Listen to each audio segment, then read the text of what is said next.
I don't see how we can make bigger enemies.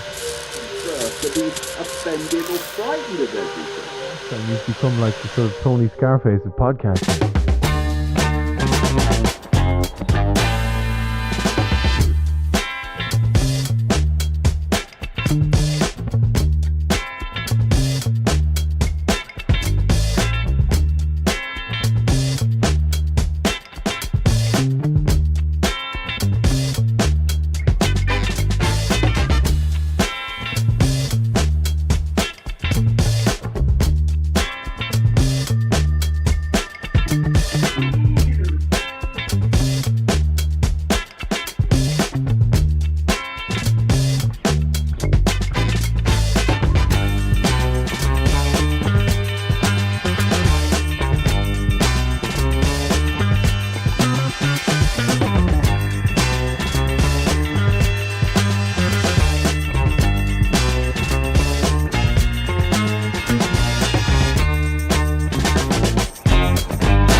Starting on me, welcome to the morning show. I've taken over, motherfuckers.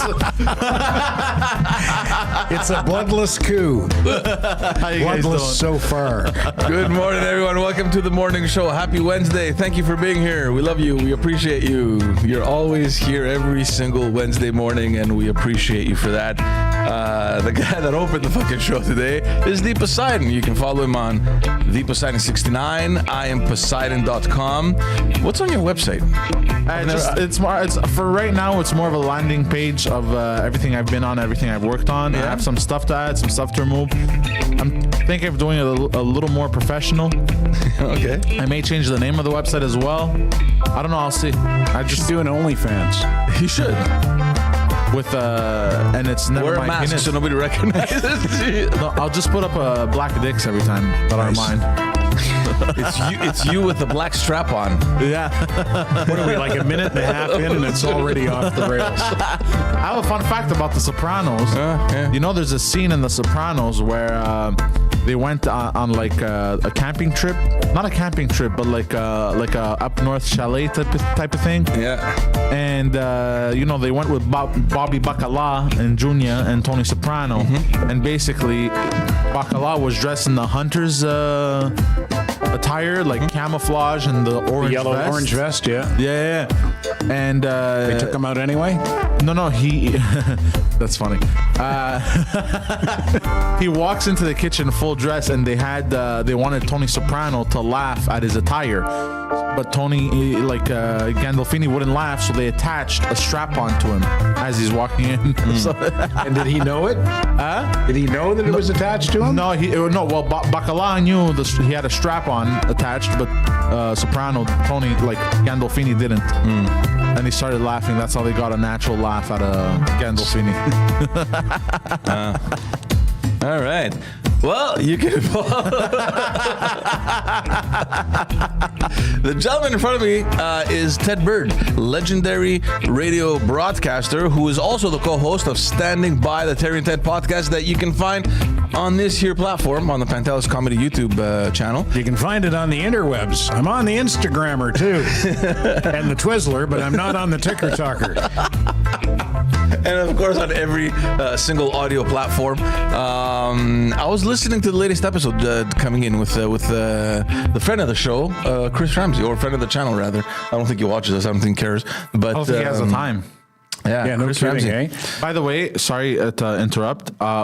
Me trying to say that story just now about the bacala and whatever, I felt severely autistic. I felt like I couldn't. Yeah, you weren't the only one either. I enjoyed it. Okay, thank you. Yeah, I thought the autism was a nice touch, actually.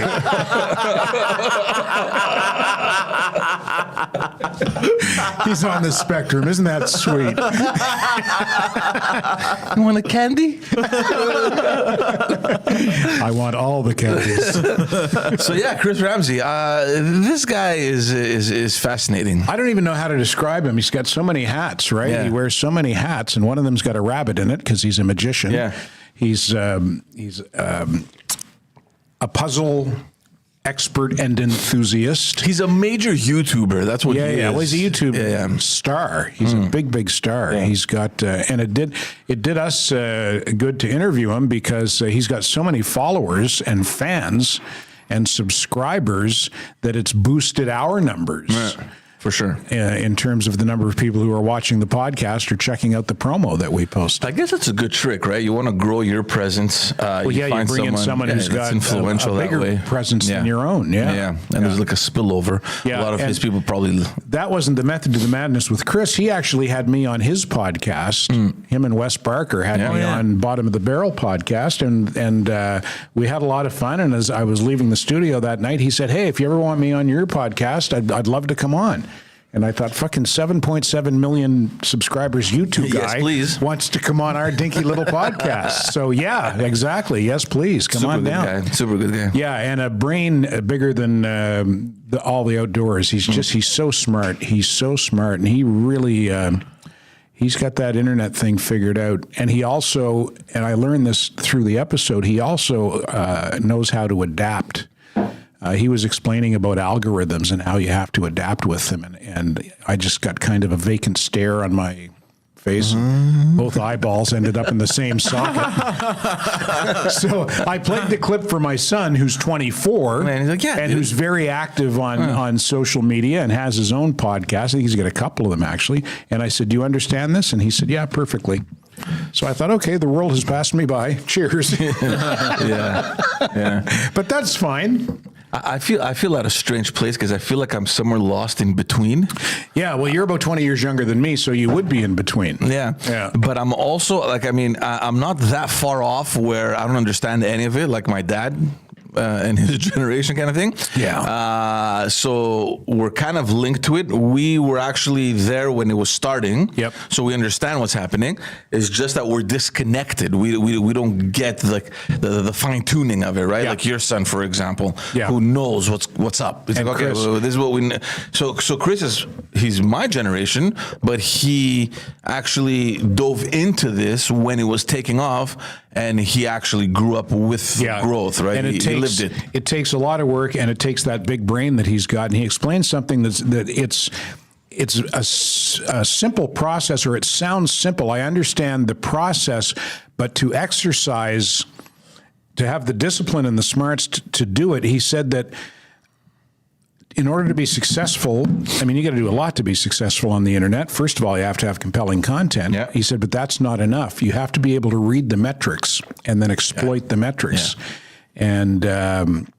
And Terry asked him, well, what does the data tell you? And he said, the data tells you everything. It tells you everything. So you have to examine it, break it down, and figure out, how do I apply my content so that it's best exploited by this data? And he's figured out how to do that. But like I say, he has to adjust because the algorithm adjusts as the internet continues to evolve. It's fascinating stuff. And he's figured it out. And if you're a content creator or an aspiring content creator, I would strongly suggest that you watch our episode, Standing By the Terry and Ted Podcast, Season 6, Episode 7. It came out today with Chris Ramsey. Yeah. You'll learn a lot about internet content creation. Oh, no doubt. And, look, I mean, I'm sure it happens where people just put something up there and by luck or because of the content itself, it goes viral and they reach this, sudden success. But in order to maintain it, you have to take it up to this professional level where it becomes it kind of becomes a science. Like you need to study this. Well, that's what Chris has done. Yeah. And, and he's also developed the work ethic and the discipline, because it's not just, okay, I got to figure it out now, so I'll just keep posting and everything will be great. No, you got to, the way he explained it is that you're constantly adjusting. You mentioned you have one thing go viral. My son has a very funny video on his TikTok channel that got, I think, hundreds of thousands of views. It got several 100,000 views, and everything else he's got gets a few thousand at most, But this one it really hits. bit took off for some reason. So he's going to figure it out, though. He's 24 years old, and he's got the smarts and the work ethic and the enthusiasm. He's going to figure it out. I don't know if that's where he's going to really make his mark, if it's going to be on the internet. He also wants to do television and work in the movie industry as well, but his path is going to present itself, and he's going to take it and be very, very successful. Whatever it is, though, he's going to be in this creative world where he'll be creating. Yeah, well, he's already there. Yeah. He's already there, and he's already doing really good work. He's light years ahead of where I was at his age, and he's got emotional maturity that I never had and still don't fucking have. You know what's incredible, though? If you go back like 30 years ago when I was in elementary school and you would ask us, okay, what do you want to be when you grow up, right? And I remember we had that little exercise in class where we had to find a picture of the profession we wanted to do and to just stick our face onto the thing. So a bunch of boys took hockey cards and they carved out the face and they put the picture. Some people took doctors, teachers, whatever, like real professions, right? If you were to ask that question today in any school, it would have to be something online, whether it's YouTube, whether it's like your son, a content creator. We've completely pivoted from this more traditional kind of avenue that kids, dreamt of doing or becoming. It's completely different. And I hope it's different for the right reasons. Sorry, Poseidon. I just wanted to say, like, my son wants to be a content creator because he enjoys creating content. And he likes being funny and getting laughs, and it's rewarding to him. I think a lot of young people want to be social media stars because they want to be famous. It's not because they like or aspire to the work. It's because they aspire to celebrity. Because that's also the sad reality, right? It is. They look at these things, and it's the perception that they fall in love with. How many people are out there right now, like the Kardashians, who are famous for being famous and nothing else? They're famous for being famous. Well, technically they're famous for being whores. But well, that too. No, but you know what? Look, see, famous for the size of that ass. You're not completely wrong, but actually most people don't know or forget, if they do know, that behind that whole success story of the entire fucking family, every one of them, except maybe for the son. It all started with OJ. No. The mom is this marketing and branding genius. What's her name again? Is she the one who was married to Bruce Jenner before he became What's her Caitlyn? name? Chris Jenner. Is that her name? Yeah. Or I don't know if she got her name back. I don't know because they're not together anymore. But hold on, wasn't there Rob Kardashian a lawyer that defended? Yeah, her husband was the lawyer that defended O.J. Simpson. Was it Rob or Rob? No, Rob is the son, I think. Yeah. Unless he took the father's name. I don't know. No, what was the old man's name? It was Kardashian, though. Yeah, he was one of the attorneys in the O.J. Simpson murder case. I think their fame started there. Yeah. That was probably the jumping off. I don't doubt that for a second. I think OJ really gave them a boost. Yeah, no, for sure. They should have somebody to thank, really. A murder. But it's funny because I've seen interviews where Kim Kardashian calls him, Uncle OJ. Like they were close, they were family. But no, the mom is this incredible. I heard she's very smart. Yeah, like in terms of branding and like she prepared all this for her daughters to kind of become who they are now. So everybody thinks, they just showed their ass online and they became famous. It's not really that, man. There was so much preparation that has been done. So Kim and Khloe Kardashian and the other sister, I don't know how many there are. There are 5, I think. Yeah. So they're daughters of this Kris Jenner? No. I think the 3 older ones are daughters of the lawyer. Okay. So who are they? It's, what's her face? I don't know. We honestly, all 3 of us went into this thing that we have no idea. Yeah, there was nothing. We had a whole exchange of emails yesterday, what we were going to talk about, and the Kardashians were not on the list. No, but here we are. It doesn't matter that we veer off. It's just that we know nothing about the Kardashians. There are 3 older ones that she had with a lawyer: Kim, Khloe, and Kris, Kourtney, Kim, Khloe, Kendall, and Kylie tell their stories of love and life in the spotlight. The 2 other ones are Kendall and Kendall Jenner and Kylie Jenner. Kylie, those 2. Chipper clap. From all of them, honestly, all these things come into my feed. I think the prettiest one is Kendall. Honestly, she's one of the younger ones that she had with what's his name, Bruce Jenner. What a spectacular fucking woman. This one, yeah. But the other one, what's her face? Kylie? Yeah. Have you seen her without makeup? She probably looks like shit. Bro, she looks like a fish. But she had a lot of work done. Why the fuck are we talking about the Kardashians? Let's backtrack. Let's backtrack. We got onto that because we talked about kids wanting to be famous just to be famous. Let's backtrack. When you were a kid, what did you want to be when you I wanted to be a fireman. Really, eh? Oh my God, me too. Yeah. And then I grew a little older and just started firing. And overweight. I became a, what do they call it? I became a pyromaniac. I went to the University of Pyromania. I don't know why. I guess it's, that fascination. Yeah, that's her. Yeah, she looks like a fish, bro. Well, she doesn't look that bad, but I'm sure she has No, I'm not saying on. she looks bad. I'm just saying she kind of looks like a fucking fish. Yeah, whatever. Anyway. Yeah, I think it was, you're a little boy, you see the fire trucks and you get all enthused and shit. You're like, oh, I want to be a fireman. And then I remember when I was in high school, I think in Sec 3 it was, or Sec 2, Sec 3, they handed us this book. I can't remember if they gave it to us or if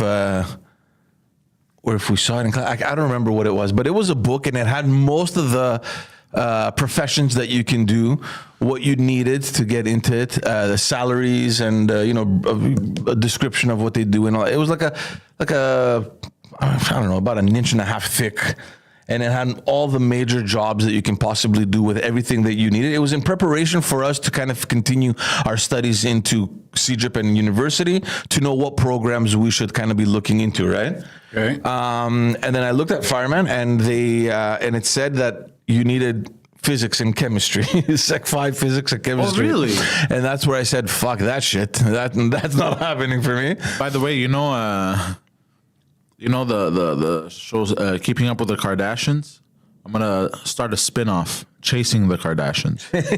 I thought we were done with the Kardashians. I'm sorry. What are you doing? What are you doing? I'm sorry, Ted. It popped into my head. I have a friend who's a fireman out in Vancouver, and he said that the physical tests that you have to pass are so demanding. Yeah. They are so demanding. Yeah. And then when you're a rookie and you're on scene of an accident or a fire or whatever, you get the shittiest jobs. Like you're the guy who has to go and fetch the body parts and stuff. And it's it's like firemen rank up there with police and soldiers in terms of trauma and PTSD. Yeah. And increasingly, and thank God for it, there are organizations that help them with that. Because it's a tough gig. I mean, it's it looks cool and everything, and the girls like you if you're a fireman, but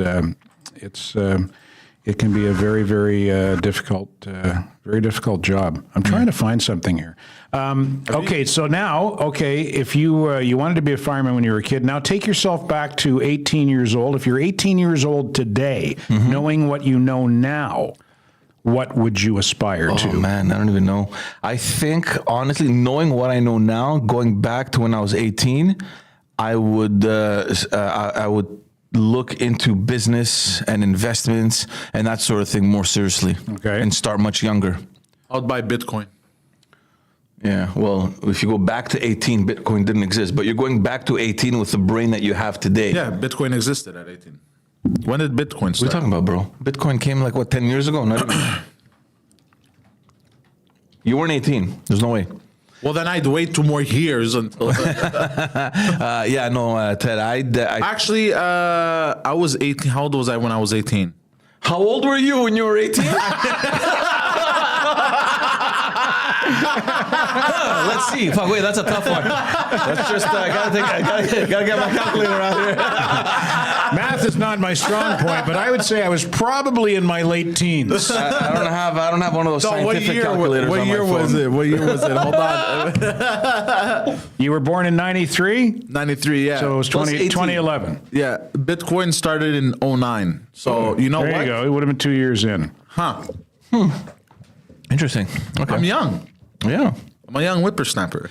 So that's what I do, Ted. I'd probably be more serious about learning, just getting business smarts and more financial education, and even today that's a big problem. I think schools have a huge job to do in having that as part of their education.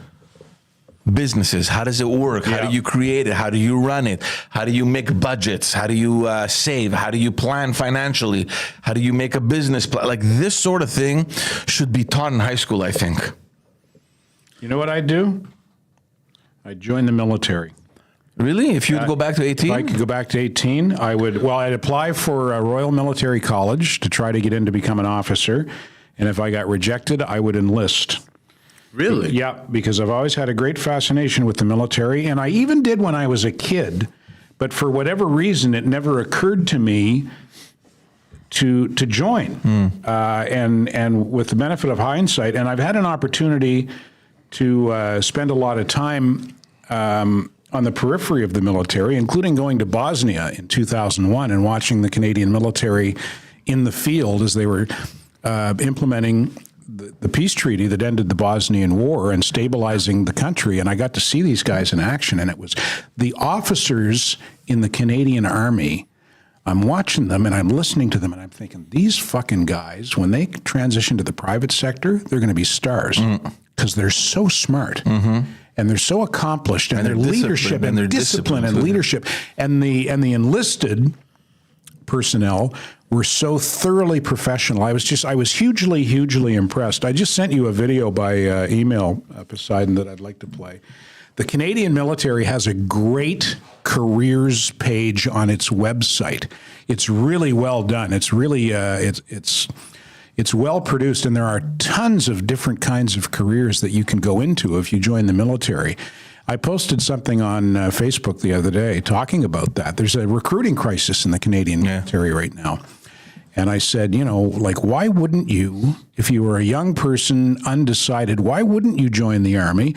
They pay you, they educate you for free while they're paying you. You get an opportunity to travel depending on what branch you go into. Like my son's got a friend who's in the Navy, and he's seeing the world right now and loving it. And they have videos. I have an answer. What's that? I have an answer for you. What, to the question, why wouldn't you? Yeah. Because you're too undecided about what gender they are. There's that. I don't like that about the military right now. The military is way too fucking woke. Yeah. I got no time for that, especially not in the military. Also, somebody said responded to my Facebook post and said they thought about it, but there's a 7-year commitment up front if you enlist. That's a long time. Shit. That's a long time. If you get in, like if you're 6 months in, you go, fuck, I don't like this. You've still got 6.5 years to go. But on the website, they do a lot of different videos, really slick, well-produced, well-filmed videos of the different careers. And there's a great one of an armored soldier. She's called an armored soldier. Her name is Alexandra Brisson. She's from Halifax, and she's like a crew member on an armored car and or a tank. And they ask her, she's out on the firing range, and they ask her her favorite part of the job. And I love her response, and the circumstance really make for a cool clip. Did you get it, Poseidon, what I sent to you there? It's not the file that you sent me. It's not working. Oh, that sucks ass. I wonder why that is. Hold on. Give me a second. Okay. So yeah, that's what I would do. And maybe I'm crazy, but I don't have. Is it audio or video? it's video. Okay. I don't even come close to the courage these people have to actually doing that. Yeah, well, that's a couple of people also said, why wouldn't I join? Because I don't want to get killed in World War III. Yeah.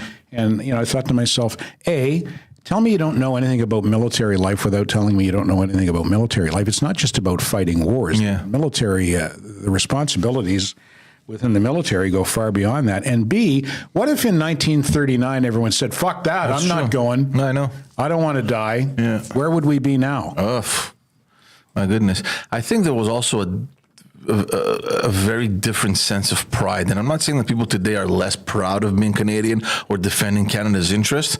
I just don't think you can compare it to the 30s. No, times are different for sure. And also they were coming out of a depression at that time.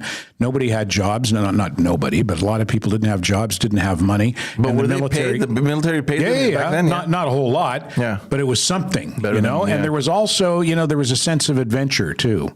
Although, you would have thought that maybe their fathers who fought in World War I, which was a horrible bloodbath, that was just guys charging across open fields, getting cut down by machine gun and shell fire.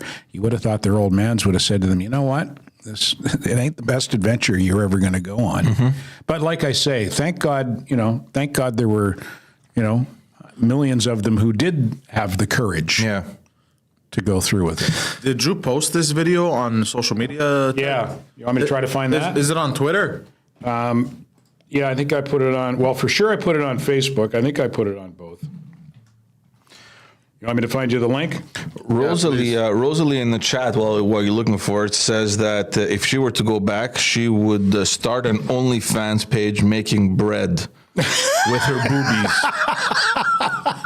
There you have the morning show, ladies and gentlemen. Does she need an assistant? That's so funny. Oh, no, sorry. I'm sorry, Rosalie. It's not Rosalie that said with her breast. Rosalie said, I'd make an OnlyFans making bread. And then Amélie responded, yeah, making it with your boobies. Haha. That's funny. I love the fact that people wake up in the morning and they're in this mood.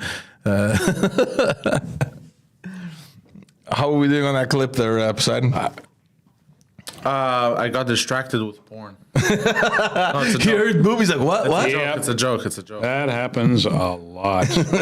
I'm gonna find it. Okay, I just found it, and I'm gonna try to send it to you on Twitter. You found it? No, I found it in a text that I sent to somebody. I might not have. I didn't post it. Shit. Not on Facebook neither. No, well, like a long time ago, and I wouldn't know if I could find it or not. Let me try again. Oh, scheiße. Yeah. What else are we going to talk about? You guys have that list that I prepared? What list did you prepare? Of the famous Walk of Fame? You want to do that? We can do that.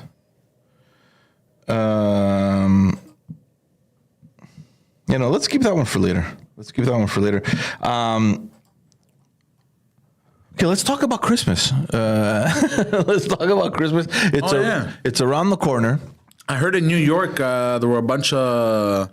Well, it's the repercussions of the conflict happening. There was a bunch of refugees that attacked the Christmas tree. It wasn't the refugees, man. It's the pro-Palestinian or pro-Hamas, depending on who infiltrates these demonstrations, and they're massive ones happening all over the world. And they were putting up the traditional Christmas tree there on Rockefeller in New York, Rockefeller, and these people stormed. They wanted to go there and just tear it down. And you're wondering, fuck, can't you show a little bit of appreciation of this country that has taken you in and that has given you a house, that has given you food, that has given you an opportunity for a better life? Because if you go back to wherever it is that you came from, chances are you might probably be dead in the next 5 years, or your family may not have the opportunities that it now has. So just show some appreciation. That's what I never understood about these people. I don't know what else to say. It's shocking. Honestly, it's shocking. But don't say too much, or you might lose your job, like Don Cherry did, because that's exactly what he said, right? That's what cost him his job. He said, "You people come over here, and you take everything that's good about our way of life, but you don't want to wear a poppy." Yeah, but that's like he was complaining because people don't wear a poppy. It's like, dude, they can do whatever the fuck they want. Shut up. If they don't want to wear a poppy, they don't want to wear a poppy. But this is different. We're talking about thousands of people storming the streets to tear down a Christmas tree. I mean, talk about a clash of values. Yeah, I understand. Yeah. God damn, I wish I could find that clip. But by the time what was it about? Can you describe it? Well, it was this. If I describe it, then I give it away. It was so that clip that I sent you, that doesn't work, eh? No, it won't open. I have to buy something. Oh shit! Let me try to send it. What if I text it to you? That's even worse. Really? Well, yeah. How am I going to open it? I don't know. Yeah, on the interwebs, you're going to open it. Open it on your Snapper chatter.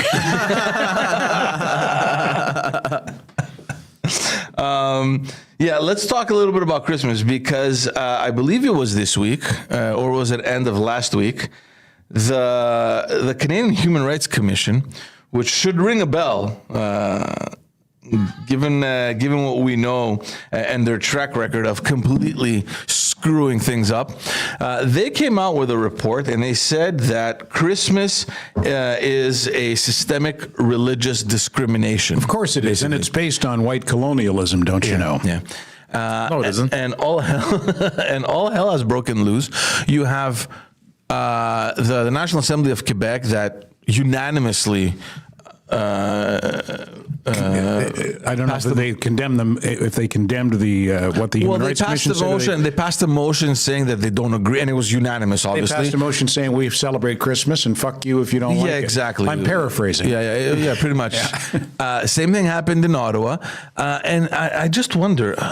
Like, where do they get off just who told them, here, do a study on Christmas, let us know. Like, do they do this on their own? It's the woke crowd. Again, they've made their way into positions of influence, and this is what they do. This is how they pass their time by shitting on everything that this country and Western culture was built on.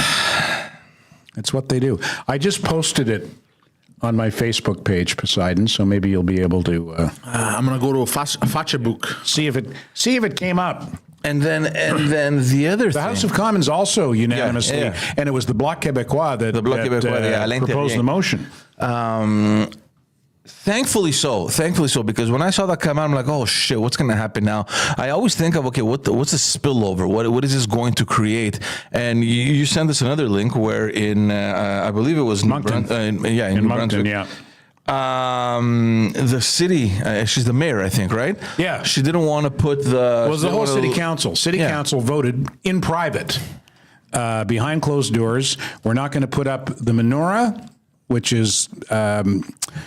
the Hanukkah candle thing. Can you tell I'm not Jewish? The candle thing. The candle thing. The menorah, which they light a candle every day through to celebrate Hanukkah. They weren't going to put up the menorah as they usually do in front of City Hall, and they weren't going to do the nativity scene as they usually do in front of City Hall. And there was a shitstorm that ensued, so they backtracked.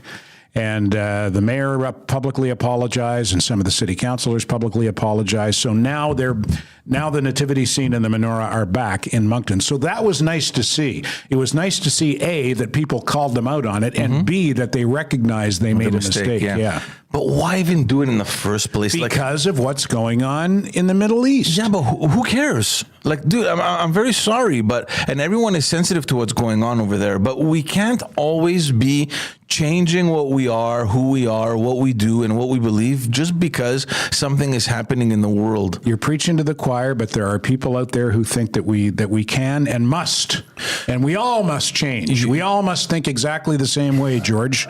I had a few years ago, that's how I handle these situations. When I lived with my moms, we had a lot of neighbors of a certain religious. You lived with your moms, plural? No, at my mom's. Are they lesbians? At my mom's. Sorry, Poseidon was raised by lesbians. Apostrophe S. Hi, moms. I'm home. Which would explain why I love women so much. Hey, I'm a lesbian myself. He cracked him up. Yeah, so you're living with your moms, and there was a gentleman of another religious persuasion. He was Muslim, and I got no issue. Like, my next door neighbor was Muslim. He was from Senegal, one of the sweetest people on the planet, sweetest family. But then there was this other jackass that basically, he was cleaning out his car one day, and my mother was walking the dog, and he found a little book about Islam, and he threw it to my mother, and he goes, "Here, you might learn something." So I was like, he fucking did what? What did your other mom think? So he's walking down the street one day, and this is the way I handle these situations, because I could have beat the shit out of him, but then I would have gotten in trouble. He's walking down the street, and he goes, he was the one responsible for collecting the checks for rent, right? And he comes, "Hey, do you have the check, for this month?" And I go, "I have something for you. Hold on." So somebody had given me a book on Christian orthodoxy. So I grabbed the book and I tossed it at him. I go, here, you might learn something. He goes, oh, where's the check? I go, look through the pages. You might find it. He got so mad, but then he never fucked with never fucked with us. Never fucked with you or your moms again? But speaking of the city hall, I remember even here in Montreal that had happened once. I think it was under Mayor Tremblay's administration where they removed the nativity tree scene. I don't know if it was the tree. Was it the tree? I'm not sure. I think it was the nativity scene. You posted the video on Facebook? Yeah. Yeah. Oh, hang on. It's because I didn't make the post public. I have to do that manually now for some fucking reason. Oh, you got to go in the settings. Yeah, I'm there. Should be there now. Have a look. So, is that my phone? Yeah. So, I remember that had created a whole thing as well, and it was in the middle of all this reasonable accommodation thing, where they had to make sure that everyone was happy and they pleased everyone, but it's impossible to do that, and I mean, I don't know, man. I was in politics for so long and I get it, but at the same time, we're welcoming you into this new country. Show a little, I don't know, maybe respect. Yeah. I don't know. Yeah, there you found it. No, hold on. All right, let's put these on.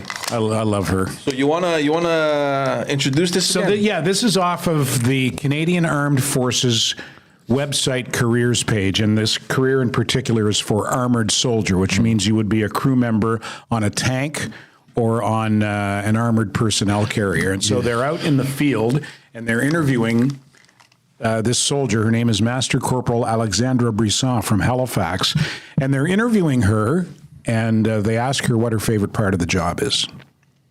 All right, are you ready? Yep. My favorite part of my job would have to be going to the live ranges.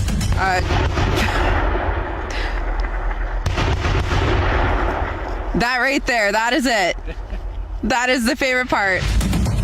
I love My that. favorite part of my I love job that. would have That's to be so going cool. to. Yeah. Her timing is so great. She said the smile. You can hear her smile too. If you're not looking at the clip, you can hear her smile. That right there. That's it. That's the favorite part. You couldn't pay me enough to fucking. I don't understand. Well, fortunately, there are men and women Thank like her God. who love it. But Ted, the question is, how long is it sustainable? Like you mentioned before, there's no one. They have a huge problem recruiting. Yep. That's nothing a good war wouldn't take care of. No, but Back in my day.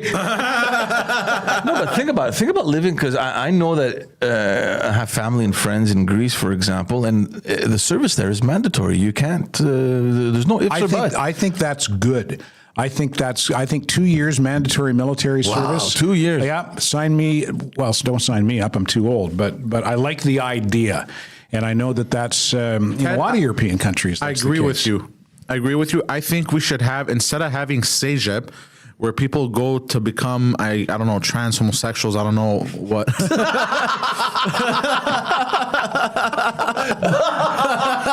don't know what the fuck they do there.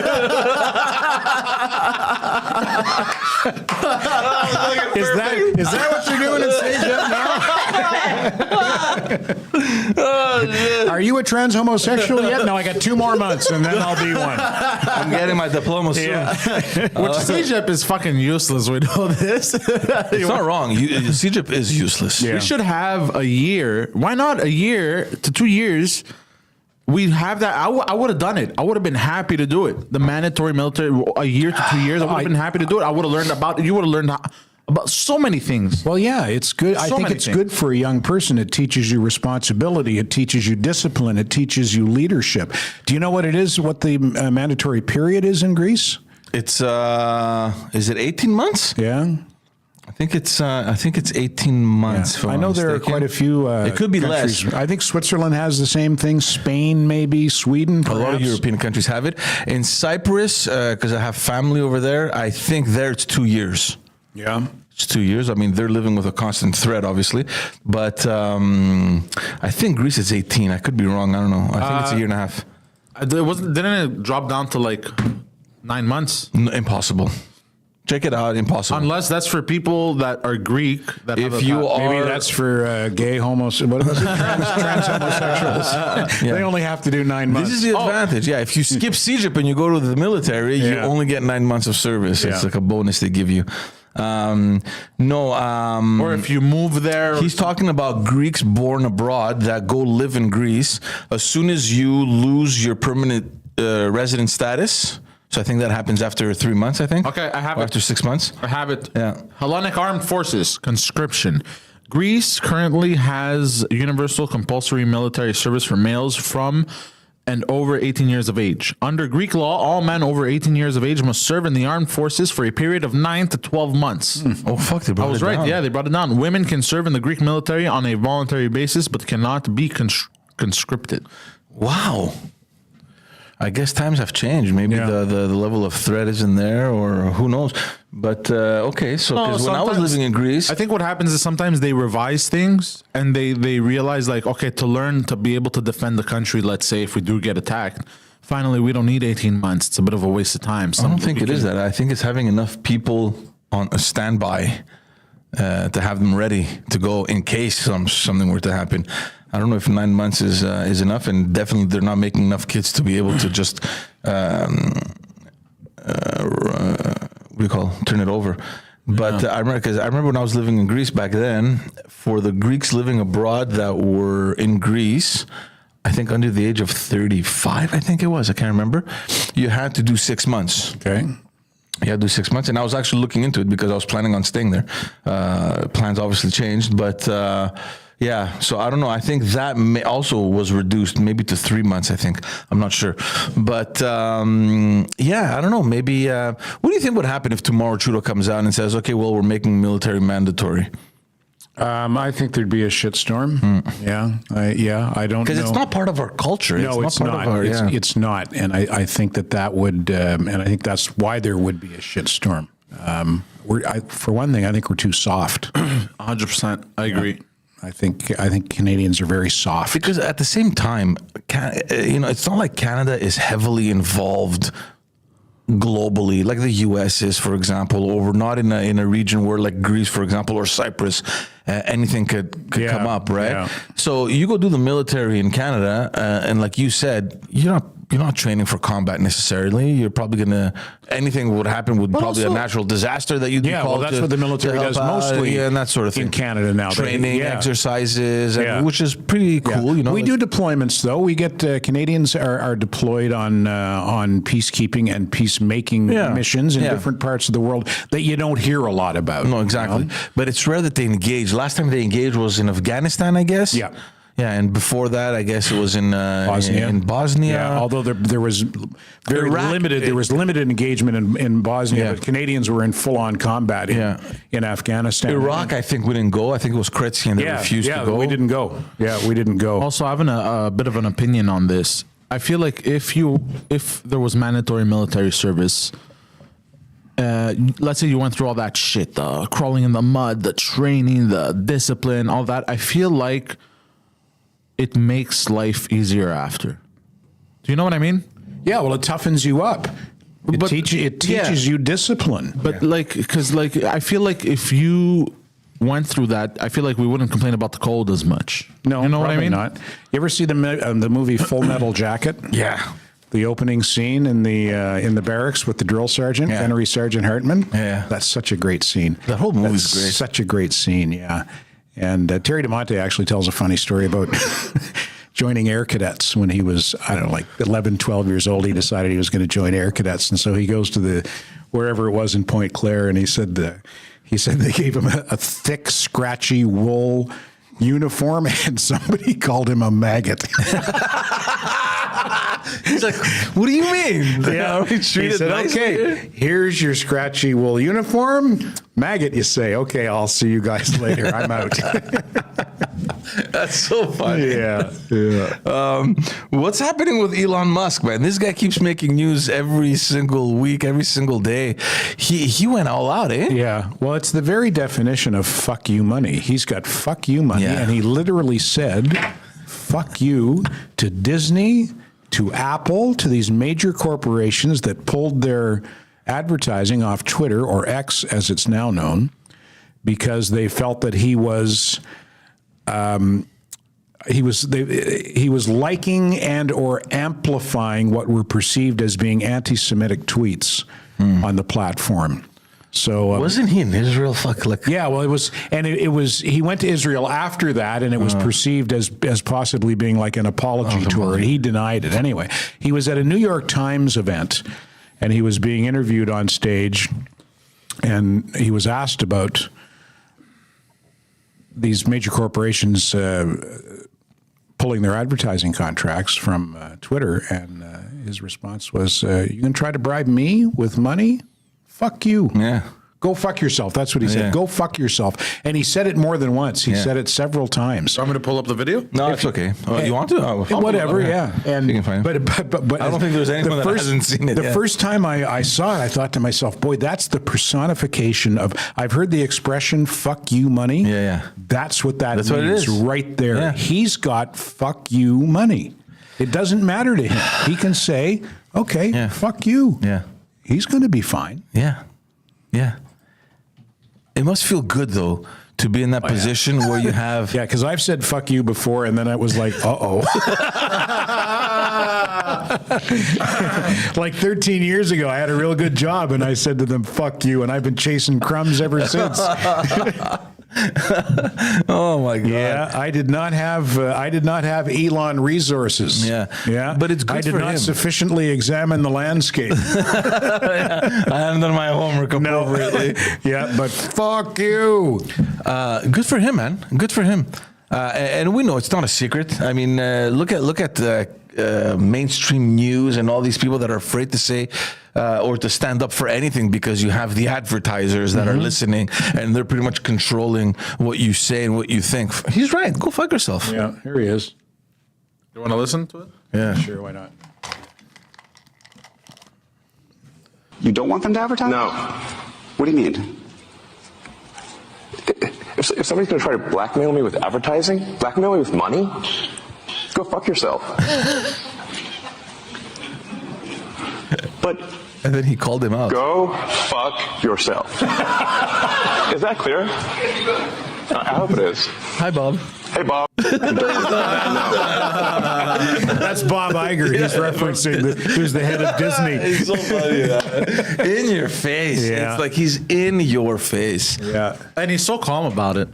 Because he is who he is and he believes in who he is. He's not making himself be something No. that he's not, or just for someone else's pleasure. No, This is who I he doesn't. am. Yeah, he doesn't kowtow to anybody else's philosophy or ideology. He's his own man, that's for sure. I don't know what the tweets were that he supposedly liked and amplified that were perceived as being anti-Semitic, because that's such a slippery slope these days. Yeah. You know, one man's anti-Semitism is another person's anti-Zionism, and you know, what's the in between? And a lot of the people who would accuse him of anti-Semitism are at the same time anti-Israel in that ongoing conflict. Yeah. So people sort of shift gears depending on, okay, I don't like him, so I'm going to accuse him of anti-Semite, but I like him, so he's just anti-Zionist. You know, and it's a. Did you see? We didn't prepare for this. It just came to me because yesterday there was this clip going, and you've probably seen it, where John Kerry farts? Did you see that one? No, I'd love to see that one. No, but the U.S. Congress invited the heads of 3 major schools, I think Harvard, Penn State, and I can't remember the other one. And it was a congressional hearing regarding all these images that we're seeing about Jewish kids being bullied and being threatened in university campuses. I mean, we've all seen the images. And I can't remember who the congresswoman was questioning the heads of these schools. And there was one question. It was very simple. Does your school sanction a discourse that calls for the death of all Jews, the extermination of Jews? And they fucking couldn't answer the question. They couldn't answer. The answer wasn't a simple no? She's like, yes or no. Does your university sanction any call on the extermination of Jews? on your campus? Well, it would be considered like what the fuck are you talking about? Well, we would have to look at the context. You have to understand that these things we have to look into. No, it. you don't have to look What at the fuck? context. And she's going crazy, the woman. She's going crazy, fucking yelling. It's like, what are you guys talking Who, the about? Congresswoman? Yeah. She went to fucking, oh my God. I got to man. find that. I got to watch that. Yeah, That's yeah. crazy. I'm having a really hard time finding Crazy. the tweet. That tweet? Yeah. Which No, one? no, just put Congresswoman, university heads or something like that. It was out yesterday. Actually, here, let me quickly find University? it. Just right, Congresswoman blasts universities or some shit like that. What's his name? This guy. Yeah, there's a very disturbing undercurrent of anti-Semitism across Western culture right now. Oh, here, And I found it's it. like it's been You got it? bubbling under the surface. You know, it's like it's been latent, and now all of a sudden, Harvard University blasted. But there's one about. Oh, bro, what the fuck, bro? You have to pay fucking, what is this? Boston Herald. What a shit. No. Hold on. What a shit I'll website. give you the link. Hold on. Hold on, I have Bloomberg. Or do you have to fucking pay for this shit as well? No, go on Anthony Housefather's Twitter account. yeah, you'd have it. What? Anthony Housefather. Why? How many houses did he father? That's anti-Semitic. Why? What's wrong with the internet here, man? It's I knew the internet wouldn't last. God damn it! See, the internet's finished. is it this dweeb? That guy. Yeah. So go on his page. He reposted it. Okay. Bullying and harassment, yes or no? Am I Un momento, por favor. Yeah, that's the one. Yas Queen. Yes, Queen. Is that the Congresswoman's name? Congresswoman Yas Queen? T, does calling for the genocide of Jews violate MIT's code of conduct or rules regarding bullying and harassment, yes or no? If targeted at individuals, not making public statements. Yes or no? Calling for the genocide of Jews does not constitute bullying and harassment? I have not heard calling for the genocide for Jews on our campus. But you've heard chants for intifada. I've heard chants, which can be anti-Semitic depending on the context, when calling for the elimination of the Jewish people. The question is so simple. So those would not be according to the MIT's code of conduct or rules? That would be investigated as harassment if pervasive and severe. Ms. McGill, at Penn, does calling for the genocide of Jews violate Penn's rules or code of conduct? Yes or no? If the speech turns into conduct, it can be harassment, yes. I am asking specifically calling for the genocide of Jews. Does that constitute bullying or harassment? If it is directed and severe or pervasive, it is harassment. So the answer is yes.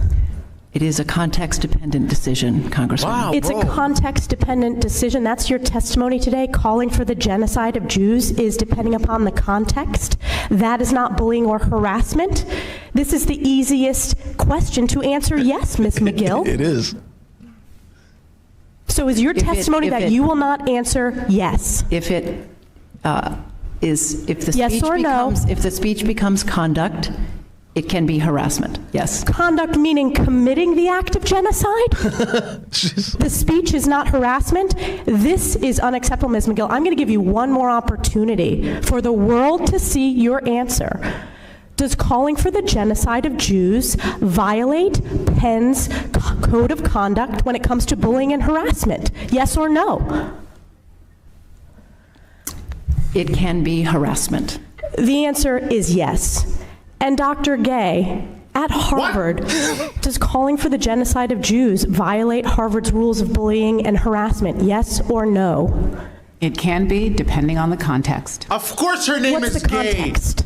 Targeted as an individual, targeted at an individual. It's targeted at Jewish students, Jewish individuals. Do you understand your testimony is dehumanizing them? Do you understand that dehumanization is part of anti-Semitism? I will ask you one more time. Does calling for the genocide of Jews violate Harvard's rules of bullying and harassment? Yes or no? Anti-Semitic rhetoric. And is it anti-Semitic rhetoric? Anti-Semitic rhetoric when it crosses into conduct that amounts to bullying, harassment, intimidation, that is actionable conduct, and we do take action. So the answer is yes, that calling for the genocide of Jews violates Harvard Code of Conduct, correct? Again, it depends on the context. It does not depend on the context. The answer is yes, and this is why you should resign. These are unacceptable answers across the board. Fucking great. Good for her. Who's Holy she? shit. Stefanik. Where's she from? Do you know? I have no idea. But That's exciting. what the fuck is up with nobody? Nobody. I want to call her. Hey, How you doing? you single or what? We're in this realm where, you know, we got to be careful who says what, and it's the university, it's freedom of speech. We have to, what the like? These are people bullying kids because they're Jewish. Yeah. Screaming. I wonder what the support answer. of Intifada, and I wonder what the answer would be if to that question if they replaced Jewish students with Palestinian students, with African American students. I wonder if the answer would be different. Yeah. Or if there'd be less pussyfooting around the answer. you know what the bigger question is, Ted? All these schools, I can guarantee that an important percentage of their funding comes from either rich Jewish businessmen or families. What would happen if they withdrew their funding from maybe these not universities? so much anymore. Well, my understanding is, and I might be talking out of my ass here, but this is just some of what I've heard and read in, you know, since October 7th, since this whole thing blew up in the Middle East. Anti-Semitism has deep roots in academia. Like if you go back to the 20s and 30s, anti-Semitism ran deep. Oh, I saw that in Concordia when I was in studying there, academia. Yeah. Well, you still see it. You still see it at Concordia. So that's why, to a certain extent, to hear them not directly answer the question really comes as no surprise. You know, when you consider what milieu they're coming from and what its history is, and they're trying their best not to offend anyone who is on the Palestinian quote unquote side of the equation right now. They don't want to make it appear like they're, any support for Jews equates to support for Israel to a lot of people. So they don't want to be seen in that light because it will reflect poorly on them in their academic community and with their peers and their students. Speaking of the conflict, I don't know if you guys saw the latest developments, and I don't want to, we said that we weren't going to talk too much about that conflict, but there's something that happened, I think yesterday, before yesterday, that shocked me at least. I never thought they were prepared to that extent to attack Hamas, but because they've taken over part of Hamas now, they've gone into Gaza. What's up? They started flooding the tunnels with the water from the sea. I don't know if you saw that. They're pumping water from the sea and they're injecting it right into the tunnels. And there was a footage I guess they found from a guy that eventually I guess drowned. Where he's running in the tunnels, and you hear the other guy yelling, I guess in Arabic. I saw the comments. There was it means run, run, run. And in seconds, that whole fucking thing fills up with water. They're flushing these guys out of the tunnel. Yeah. Well, they better hope none of their hostages are down. That's in the question tunnels. I had. I was like, that's the first thing I thought of when you talked about that. Do they know? Unless they know that. Unless they know where they are and that they're not in the tunnels. Maybe. Yeah. Crazy fucking way to die, if you ask me. Although they probably deserve it.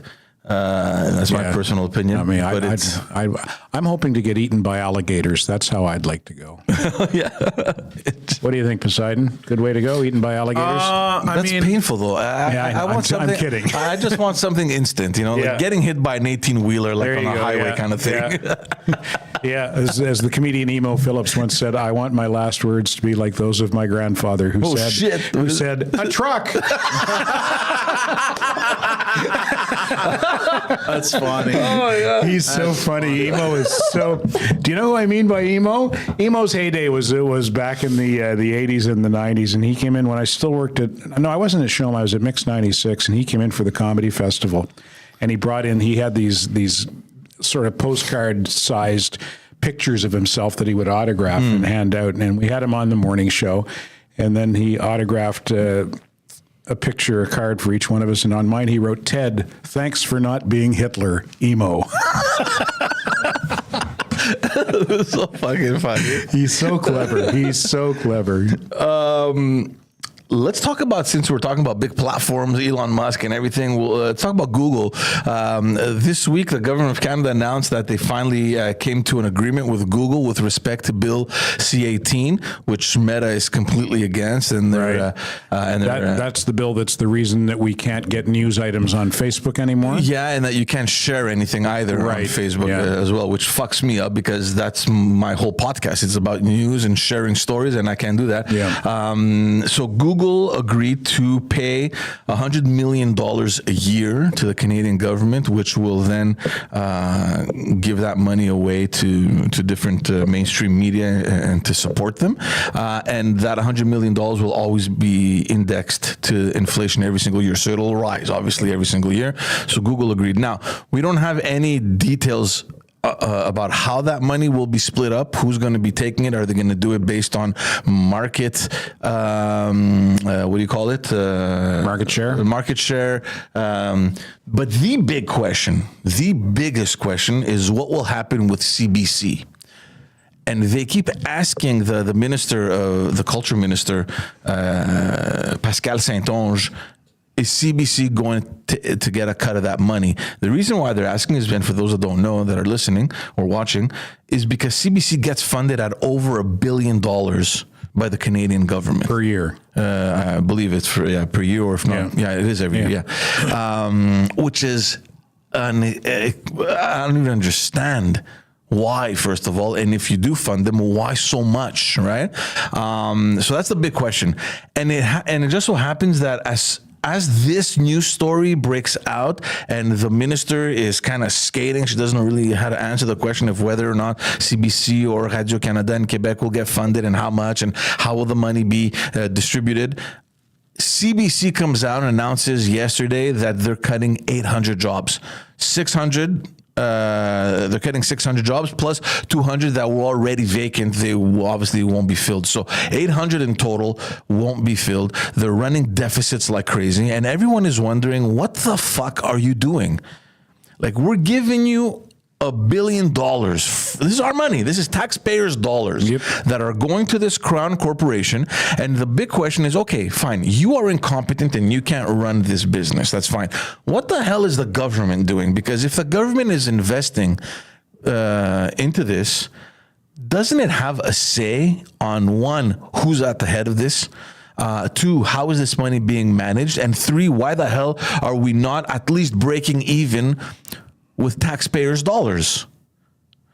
And then you mentioned this before we started recording. The head of CBC, Catherine Tate, was on CBC, interviewed by, what's her name? Adrian Arsenault.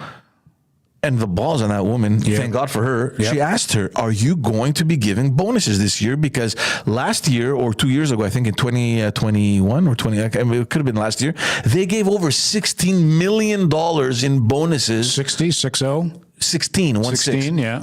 Which still is a lot of money. Considering, because it's being sprinkled around to a handful of executives, right? Considering, though, that you're getting that you're running deficits that you can't really explain. What's the bonus for? Yeah, exactly. And only that, before a couple months ago, she was in Parliament. She was in some committee hearings, and she had announced that, given the situation and the gravity of, the current state of affairs in mainstream media, CBC will be cutting $100 million. So that's how she started. This was a couple of weeks ago, I think maybe over a month ago. So everyone's thinking, okay, more cuts. But everyone kind of played it off as if it's normal. Quebecor made huge cuts as well. All big mainstream media is trying to survive in the current context. And they can't even survive with the money the government was already giving them. That's the thing. Yeah, the government has been funding mainstream media for years now. At least Quebecor is 100% private. You can understand him. He's a private business. Yeah. He can't make ends meet. He's doing what he has to do. But you get $1 billion from the government. What are you doing with this money? I have a question. If Google gives the federal government $100 million to spread around to the media, what's in it for Google? That's a very good question, actually. Because I don't understand that part of that story. I don't know what's in it for Google. That is a phenomenal question. I don't know the exact bill. I think the bill was that they were going to either tax them or figure some way to make them pay for the content that they would share that belongs to media. That was the whole thing. So that's why Facebook says, you know what? I don't fucking need this shit. So where does Google make their money back? Off advertising that comes with that content? Traffic on their website, clicks on the link. I don't know exactly how it works there. And Meta, which is Facebook, has been unable to make that kind of an arrangement Meta with said, the Canadian government. I'm not in the news business, and I can't control what my users decide to do. If you go on Facebook and share an article that gets 1 million hits, but it just happens to be on my platform is designed, yes, to trigger algorithms to make money through ads. But I don't control what people put on it. So if you're going to play that way, no problem. Then I'll stop putting news that way. Right. And I agree with him. It settles the fucking problem for everybody. You don't want me to do it because you think I'm making money off the journalists? No problem. I'll stop fucking sharing it. And look, they're paying a heavy price for it because these, even mainstream media benefited heavily from having their content on Facebook. But now because they're suffering, they're like, hey, you should pay us for it. I mean, we're in the private sector over here. What are you talking about? Yeah. The government knocked on your door. Excuse me, sir. You've become way too big. You got to pay your share. Fuck you. I agree 100%. It's Elon. No, but that's what it is. I agree 100% with what Meta's doing. So Google, had a different approach. And whatever. So that's fine. $100 million for Google is nothing. I was just thinking about, Jesus Christ, they make a lot of money. But the big question now is, one, are you going to give CBC the money? But secondly, speaking of CBC, there's a huge storm of criticism coming out of Quebec in particular, because the cuts that they're doing are even between CBC and Société Radio-Canada. So I think they're eliminating 300 on the English side, 300 on the French side. And there was a study conducted not too long ago, a poll that showed that the French Radio-Canada, Société Radio-Canada, has way more market share in Quebec than CBC has across Canada, which I was shocked. I was floored. See, I think if I remember correctly, CBC in all of Canada has 4% of the market. 4%. That's it. That's it. What does CBC for $1 billion? Canadian Broadcasting Corporation. No, I think it stands for cock, big cock. What the fuck? I'm sorry. Fucking guy. I'm sorry. Just out of nowhere. I'm sorry. Fucking. You're listening to Cock, Big Cock. You know that little music they have on the radio? So if I remember correctly, Adrian Arsenault, Cock Big Cock News. So I could be wrong, but I think I saw that, and CBC has 4% of the market share across Canada, and in Quebec, Radio-Canada is doing very well. I mean, 20% in Quebec is doing very well. So they're wondering, hey, retards, why the fuck would you cut 300 jobs in a market that is actually doing good? Yeah. Why don't you get rid of them elsewhere in Canada where you're suffering? Why touch it over here? And the truth is that I don't watch CBC. I don't know what kind of programming they have. It's always cheesy. It sucks. But in Quebec, Radio-Canada is my go-to. They know their shit. They're on the ball. Yeah, you like it better than, what's Channel 20? What's the TVA news channel? Not RDI, that's CBC, right? RDI yeah. What am I thinking of? TVA, LCN? LCN, yeah. LCN, that's Quebecor. You like RDI better? Look, on TV, I have LCN because I like them better, but when I look for news, gotcha. it's Radio-Canada.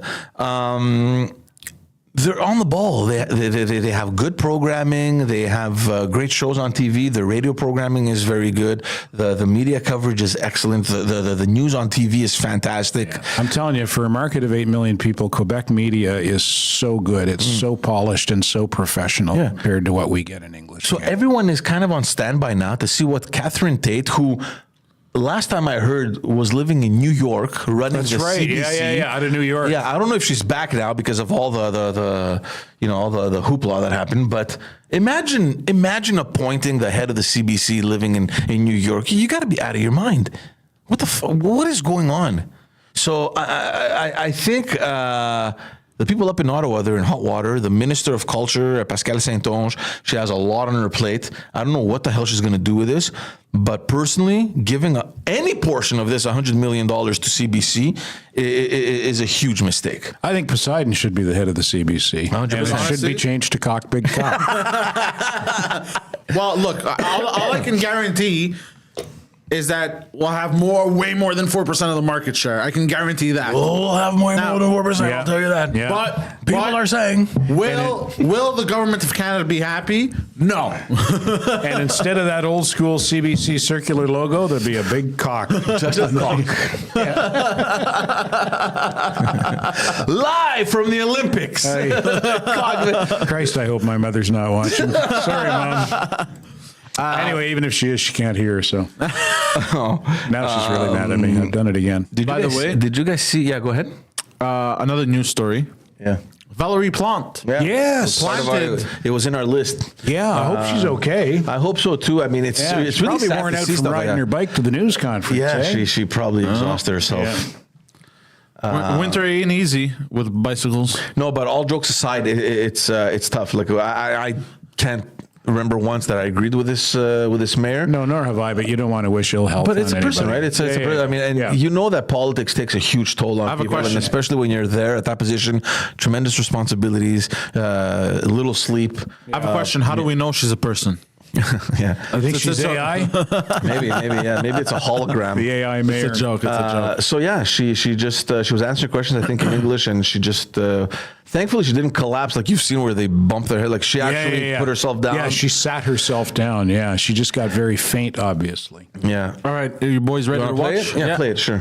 Do you guys want headphones or no? No, I've seen it. Okay. To send them to, there's so many shelters that exist right now and that can welcome them and give them It's creeping up on her now. meal and Look at her eyes. direct them to other kinds of services. So I would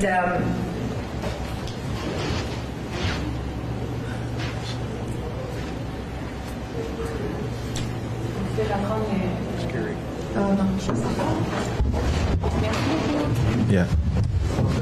Thankfully, she acted because I mean, dropping from there and hitting your head is. So what have we heard subsequent to that? She went to the hospital. She tweeted out last night that she's okay. She's going to be taking some time. Dehydrated. I don't know. There's no details on what caused that. Look, she fainted. I mean, definitely. Stress related, you know, but so she's going to be taking some more time, she says, and she'll be limiting her activities. I'm going to take a professional guess. Someone may have poisoned her. Yeah, no, but this is sad. Starting it here. Every time you see this, because she's fairly young. Eh? She's fairly young, and you're so fed up with my shit. No, I'm not fed up with it. It just makes me laugh. So it's a professional guess. Professional what? Professional stupidity. As a professional arsehole, my analysis is. I mean, it's easy to criticize these politicians, and we do it all the time, and it's fine. But their job isn't easy. And I've seen it, I've lived it, and it's not fun sometimes. And trust me, they're not doing it for the money. It's not like in the U.S. where they get into politics and a mandate later they're millionaires. Yeah. It's not the case over here. We wish her well. I hope she's fine. Let's end with Canada's Walk of Fame. I saw this in my feed. Right. I actually saw a clip that George Stroumboulopoulos put up, and because he spell Stroumboulopoulos. Actually, you probably could. You're Greek. Could. Yeah. Never mind. Yeah. Stroumboulopoulos. I never know if it's Stroumboulopoulos or Stroumboulopoulos, like with an OU. I think because he calls himself Strombo with OMBO. Yeah. But I think if you think the original spelling might have a U in it, why would he drop the U? Strombo sounds like a gorilla's name for some reason. It does, doesn't it? Yeah. Down to the zoo and see Strombo. Yeah. I think it's his real name is Stroumboul, like OU, Stroumboulopoulos. Oh, okay. Strumbu. You can't even fucking type my fat fingers. Strumbu. Gorilla fingers. I guess that's a long name, bro. Yeah, it really is. Yeah, I don't know why you would change it. It's Strumbulopoulos. Yeah, I wonder why he would change it. It's it's still no, but that's how he uses it. It's just still 6 fucking miles long either way. No, he hasn't changed. Why not that's what change it to George Strong? Yeah, no. And you know what's cool about this guy? His dad obviously is Greek. His mom's not Greek, and from what I understand, his dad left when he was young. He didn't grow up with his dad at all. Okay. And yet he still kept his dad's name, which is strange. Like if my dad left when I was young, I wouldn't keep his fucking name. Yeah. But he kept Strumbulopoulos. I split up with my first wife when my daughter was 3, and she kept her name. She kept our name. She was Lauren Bird. And I think she had a big fat resentment against me, but she kept the name. That's a cool name though. It's not Strumbulopoulos. Yeah. Does that mean anything, or is it just a name? Strubulos in Greek means chubby, chunky. Oh, really? Yeah. Fat George. Hey, Fat George. Strubulos. All right, so Walk of Fame. Yeah, so I saw the clip that he put up because he introduced one of the inductees into the Canadian Walk of Fame, and I wonder how disconnected I am from Canadian culture. Maybe it's because the way we were brought up, and I don't know. I mean, I'm really not that familiar with Canadian culture that much. I don't know. Well, give me the list and let's see if I'm plugged into Canadian culture. Okay. Do you have? I closed it by mistake. Hold on. Canada. What do you need, sir? What do you need? What do you need? What do you need? Canada's Walk of Fame. So they were officially inducted into the Walk of Fame. I prepared it from earlier. George, what do you want me to click on? You just put it. There. Yeah, just put it up there. Okay. Okay. 2023. Okay, there we go. What is this Walk of Fame thing? Walk of Fame. It's like in Hollywood they have stars on the sidewalk. Okay, so these are it's the same thing, but it's the Canadian version. They have it in Toronto. So these are all B-list celebrities. I get it. Perfect. No, some of them Not are necessarily. major. Let's major names. start at the top. Are these all 2023 or? Yeah, this is all 2023. Really? How fucking many were there? Yeah, there's a lot. There's a huge list. So you have Lee Aaron. Lee Aaron's a singer. Okay, I know that. I don't know anything about her. I just know that she's a singer. Catherine Abreu. No idea. I have no idea who the fuck this is. Let's see.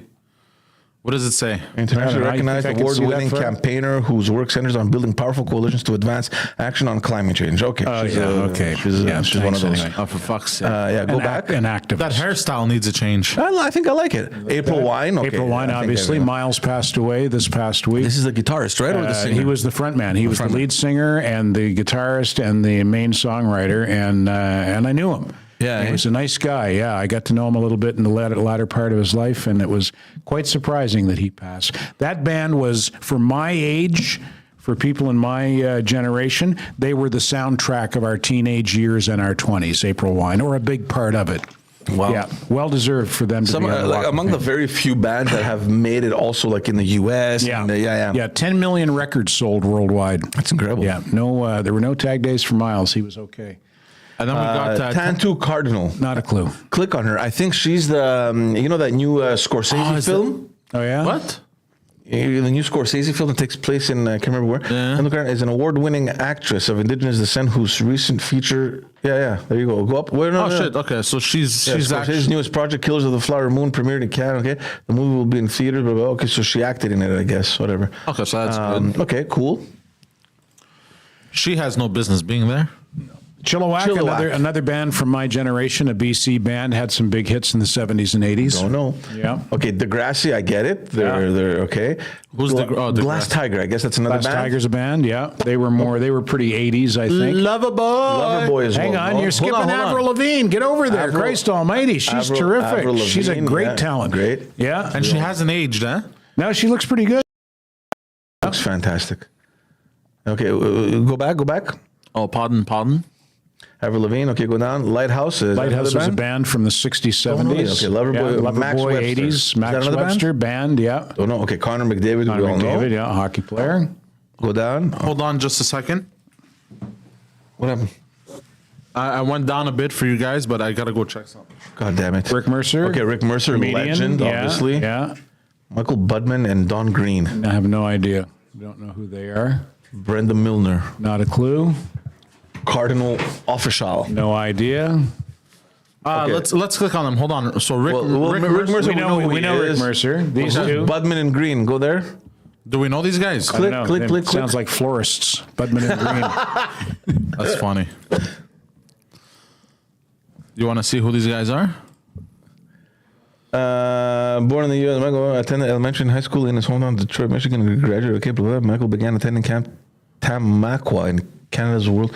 What do they do? I guess they're nature boys. Go up. Nature boys. Nature boys.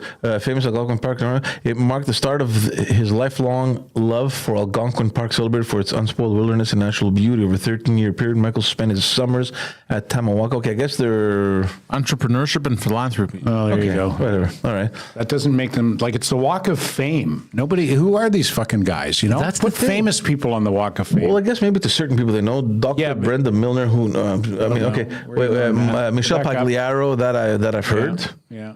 Platinum Blonde, they look like a fucking band from the 80s. Band from the 80s, 70s, 80s, Rough Trade, 80s, Carol Pope. Who the fuck is this? School Confidential. You know that song? That's Rough Trade. Go down. Why does this guy look like the villain from Who is that? Click on him. Mechanical Man. Mondero.